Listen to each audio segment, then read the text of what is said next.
Section 2.7 is dealing with parent functions and transformations.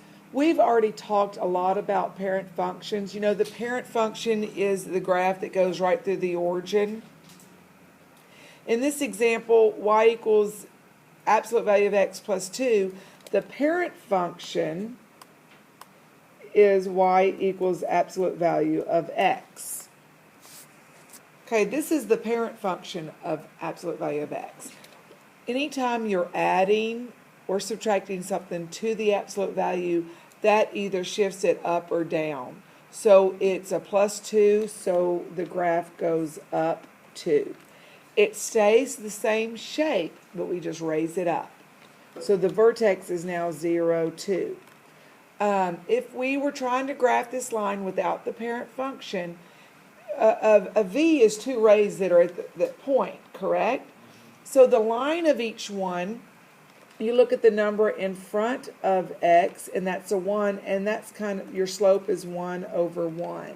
So that gives you one leg of your v. So we're going to go up 1 over 1, up 1 over 1, up 1 over 1. And the left side of the v is also the same thing, up 1, but we go backwards 1. You could also graph this by making a table. But I personally think it's easier by doing the shifting and then your slope by moving it to make your two legs. And there is the transformation graph.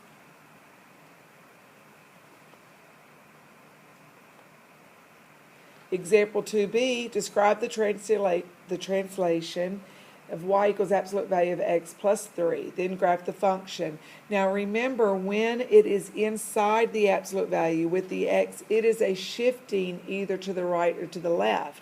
And remember, when you shift to the left or to the right, it is the opposite. Remember, it's the opposite. That's where a lot of people make their mistake. The opposite. So it says a positive 3, so that means we are going to shift it to the left 3. So we're shifting it to the left 3. So our vertex is at 0, 0, and we are shifting it to the left 3.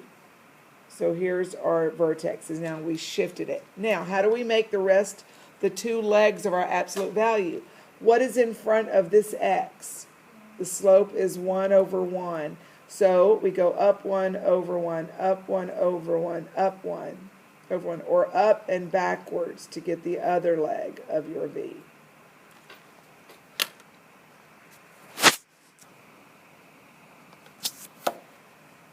Example 1c, describe the translation in y plus 4 is equal to absolute value of x minus 3. Now, similar to slope-intercept form, to graph, if it was in slope-intercept form, you have to solve for y.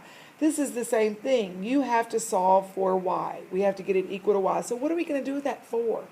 Subtract it. Where are we going to subtract it? Behind the absolute value. So it's going to be y equals absolute value of x minus 3 minus 4. Now, this has two translations. We are shifting it down 4 units, and inside we are shifting it to the right or to the left? To the right 3.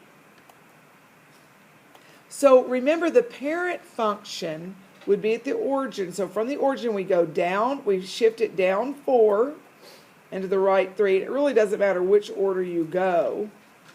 And there is our vertex. How do we make the rest of our vertex?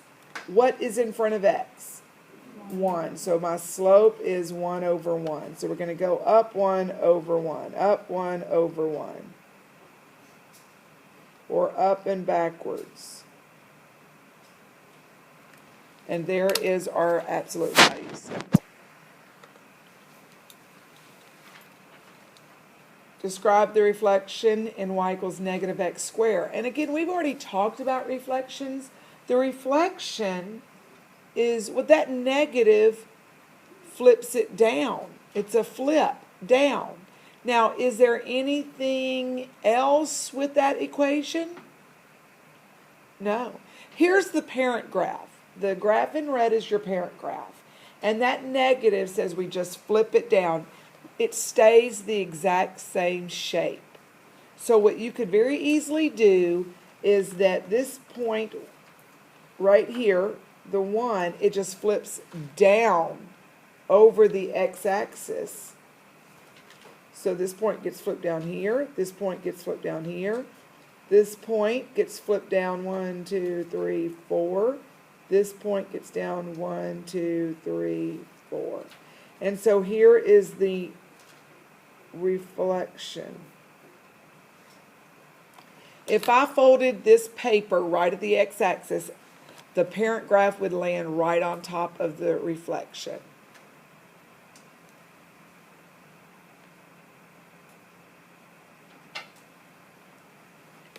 A dilation shrinks or enlarges a figure. Example 4, describe the dilation of y equals 4x, then graph the function. The graph that I have given you is the parent graph. The equation of this graph is y equals 1x plus 0, or we could just say y equals x. Isn't that the same thing? So when we're dealing with slope-intercept form, or excuse me, a y-intercept form, the slope is what makes how steep your line is. So what is the slope in this equation? It's 4 over 1. So the slope is 4 over 1. And your y-intercept is 0, 0. So put your pencil on 0, 0, and then we're going to go up 4 over 1. Up 4 over 1. Or down 4, backwards 1. And then draw your line, and you see that the 4 in front, the number in front of that m, that is your slope, it determines how steep your line's going to be.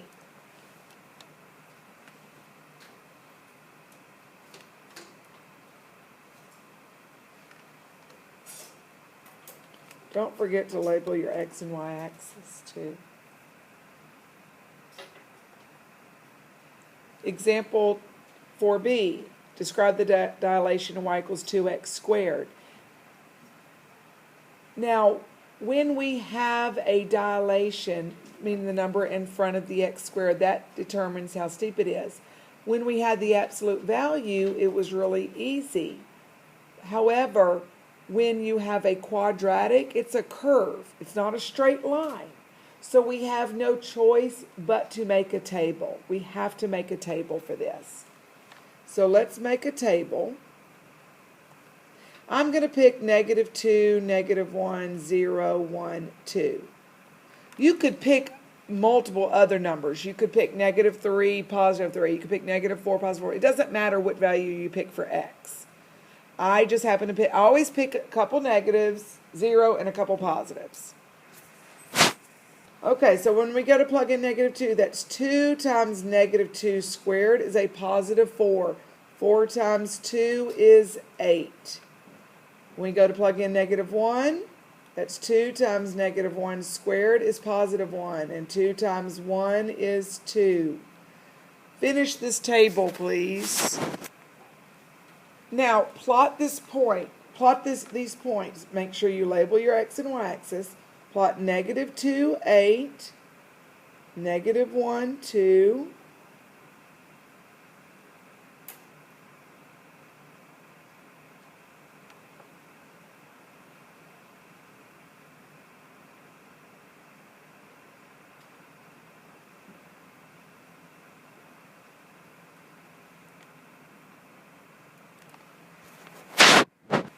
To help you to see this better, I am going to write the parent graph in red on the screen so that you can see it better. Okay, the parent graph is in red. Tell me something about this second graph, the one with the dilation that has a 2 coefficient. What is it compared to the parent graph? It's narrower, isn't it? So that 2 determines how wide your parabola is. So let's try another one. Describe the dilation of y equals absolute value of 1/3 x. Now, when we have an absolute value, we don't have to make a table. We can use the number in front of x to determine our rise over run. That's so easy. First, are we shifting it to the right or to the left or up or down? Neither. So it starts at the vertex. Oh, make sure you draw your x and y axis. My slope is 1/3. So from the vertex, I'm going to go up 1/3, up 1/3, and that determines how wide. Or backwards 1, up 1, backwards 3, up 1, backwards 3.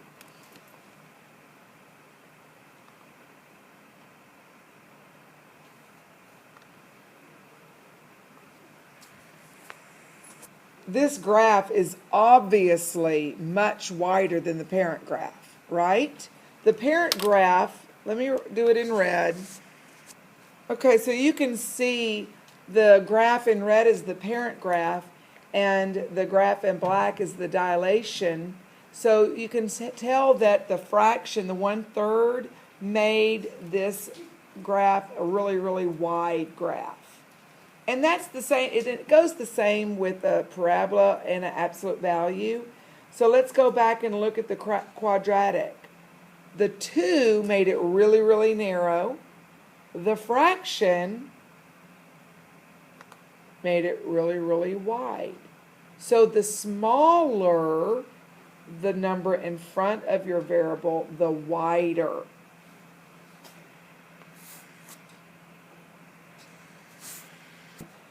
Sometimes the book might write the number in front of x, in front of the absolute value. It means the same thing.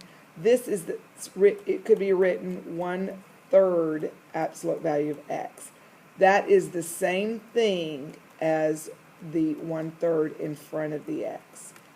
Okay, they mean the same thing. The number in front of the absolute value determines your steepness of your line, and inside they mean the same thing. So sometimes they write it, you need to know that they could write it either way, and they mean the same thing. We'll do some more practice like that. Step 1.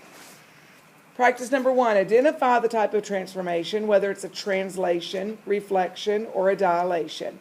Then we give the equation. So we're going backwards. You're given the graph, and you have to come up with the equation. First, this is an absolute value, correct? Yes. So I know it's going to be something in the nature of y equals absolute value of x.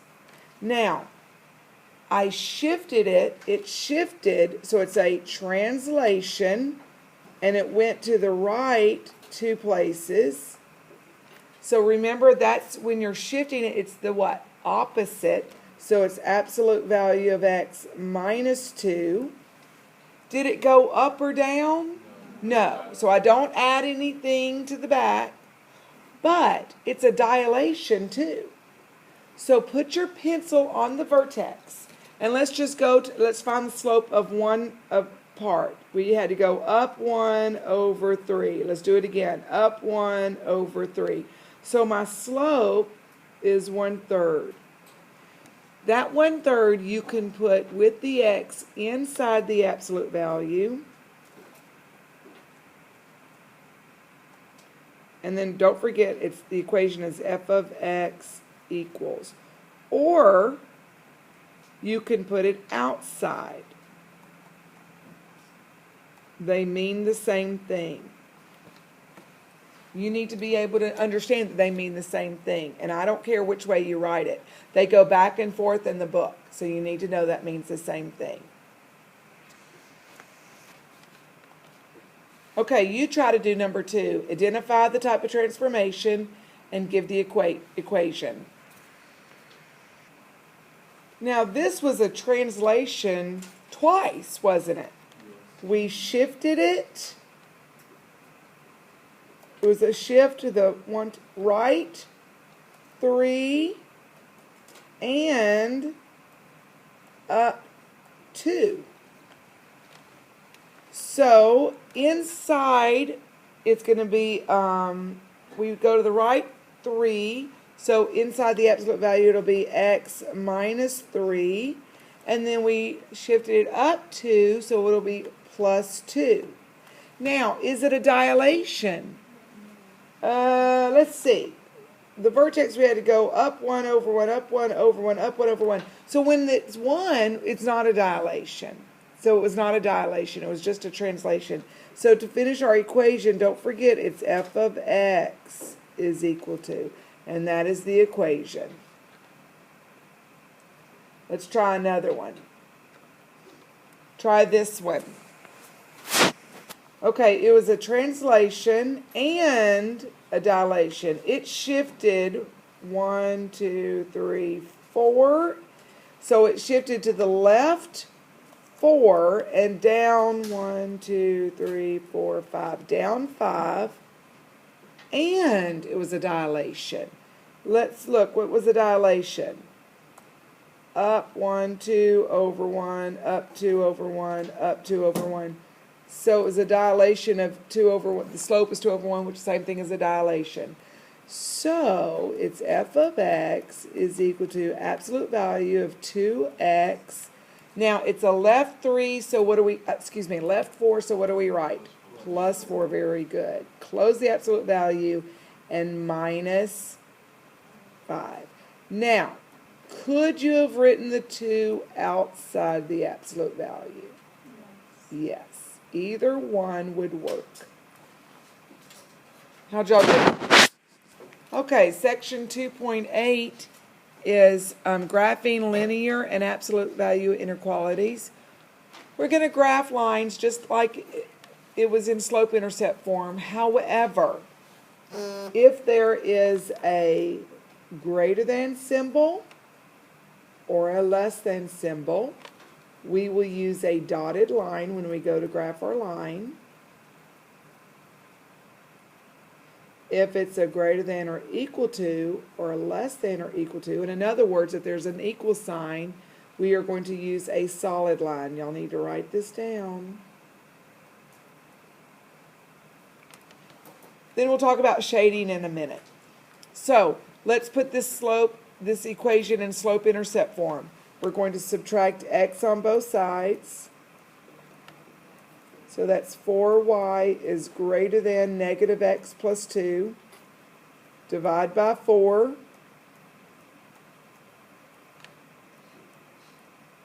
And that's negative 1/4 x plus 1/2. Now when we go to graph this, what is your slope? Negative 1/4. Your b is 1/2, which is the ordered pair 0, 1/2. So when we go to plot this, make sure you label your x and y axis. We plot 0, 1/2. We're going to go down 1 to the right 4. Down 1 to the right 4, which still stays in the half of the box. Or up 1 and backwards 4.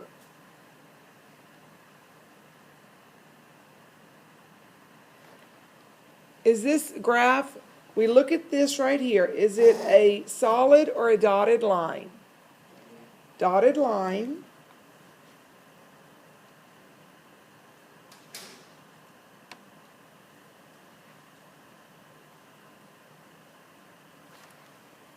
Now, we are going to have to shade. Okay, if it's a greater than or a greater than or equal to, we will shade above the line. If it's a less than or a less than or equal to, we will shade below the line. And this inequality is a greater than, so we're going to shade above the line. If you're not sure if you shaded correctly, pick a point to test. Now the easiest point to test is the origin 0, 0. Is 0, 0 in the shaded area? It's not. So when we go to test it, it better be false because it's not shaded. Does that make sense? Okay, so I'm going to put it right in here in this equation. So I'm going to test 0, 0. So 0 plus 4 times 0 is greater than 2. Is that true or false? Is 0 greater than 2? It's false. So it's not shaded. And sure enough, the origin right here is not in the shaded part. You could pick other points too. You don't have to pick 0, 0. It's just easy to plug in. That's why I picked that point. Example 1b. 3x plus 1/2 y is less than 2. Again, we want to get it in slope-intercept form. So I'm going to subtract 3x on both sides. So that's 1/2 y is less than negative 3x plus 2. I have to get rid of that 1/2, so to get rid of that 1/2, I'm going to multiply by the reciprocal, which is 2, or 2 over 1, or you can say 2. So that's y is less than negative 6x plus 4. Notice that we had to multiply every single term by 2. So what is your slope? Negative 6 over 1. Your b is 4, which is the ordered pair 0, 4. So again, make sure you always label your x and y axis. We're going to plot 0, 4. We're going to go down 6 to the right 1. Down 6 again to the right 1. Or up 6 and backwards 1. Is this going to be a solid or a dotted line? Dotted line. The less answer we're going to shade below. Now we're going to test a point. What is the easiest point to test? 0, 0, 0. 0. And is 0, 0 in the shaded area? Is it in the shaded area? Yes. So put it in here. 3 times 0 is 0, plus 1/2 times 0 is 0. Is 0 less than 2? Yes. So it is shaded, so it is true.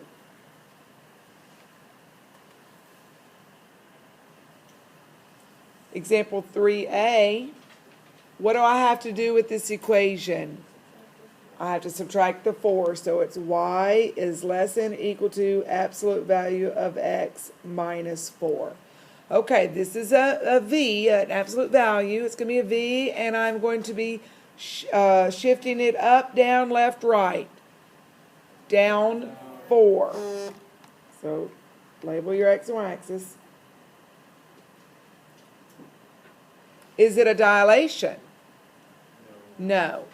So to make the rest of my v, I just go up 1 to the right 1. And on the other side, up 1, backwards 1. And there is my v.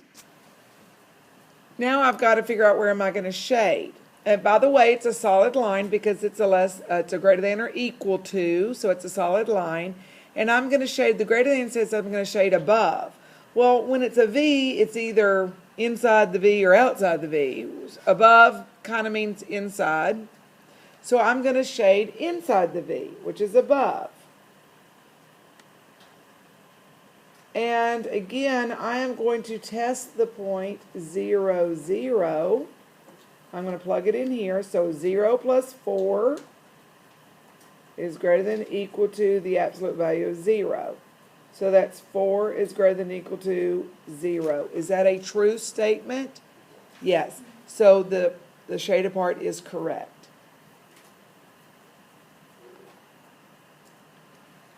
Example B, this is an exact absolute value. It's also a dilation and it's a translation. So am I going to shift this up or down? Up 3. So I'm going to make my vertex right here at 0, 3. Now the number in front of the absolute value is the dilation. That means I am going to get the rest of my points, I'm going to go up 2 over 1. Or to get the left side, up 2 backwards 1. And there is my V. It's a less than or equal to, so it will be a solid line. But less than means I'm going to shade below. So all of this is below. So that's the shade, side I'm going to shade. Again, I'm going to test the point 0, 0. So that 0 is less than or equal to 2 times the absolute value is 0 plus 3. Is 0 less than or equal to 3? Yes. You don't have an example like this, but what if you had an equation like 3y plus 6 is less than or equal to 9? We'd have to actually plus. Okay, what if we had an equation like this? 3x minus 6y is less than 9. We would subtract 3x on both sides. That's negative 6y is less than or equal to negative 3x plus 9. We would divide by a negative 6. Very good. Anytime you divide by a negative, you have to flip the inequality. So it's a greater than or equal to positive 1/2 x minus, and we reduce that to 3/2. But I just wanted to make sure that you remember that you have to flip that.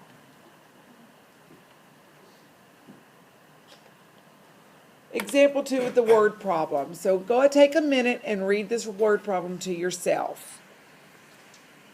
A recreation center offers various 30-minute and 60-minute art classes. The recreation director has allotted up to 20 hours per week for art classes. Write an inequality to represent the number of classes that can be offered per week, and then graph the inequality. Okay. We can either do this equation in increments of minutes or hours. We have to convert, it has to be consistent. So I'm going to do the hours. So a 30-minute class is a half of an hour. I'm going to let X stand for the 30-minute class. And I'm going to let Y stand for the 60-minute class. So a 30-minute class, that would be 1/2 X plus the 1 hour, so 1Y. I can have less than 20 hours. I can have exactly 20 hours, but I cannot have more than 20 hours. So it would be less than or equal to 20. So there is the equation. I have 2 ways that I could graph this. I could put it in slope-intercept form. But when I'm dealing with real-life situations, notice this graph does not look like a quadrant with 4 quadrants. What quadrant is this? It's only the quadrant 1 because they're both positive. When I have big numbers like this, I find that finding the x and y intercepts is the easiest. So to find your x-intercept, you let y equal 0. To find your y-intercept, you let x equal 0. So do that. Now, you have to calculate, what are we going to count by? We have to go all the way on our x-axis, which stands for the number of 30-minute classes. We have to go all the way to 40. So I'm going to count by 5s. And I'm also going to count by 5s on my y-axis, which stands for the 60-minute classes. So I'm going to plot 40, 0, and 0, 20. And there is my line, and it's a solid line.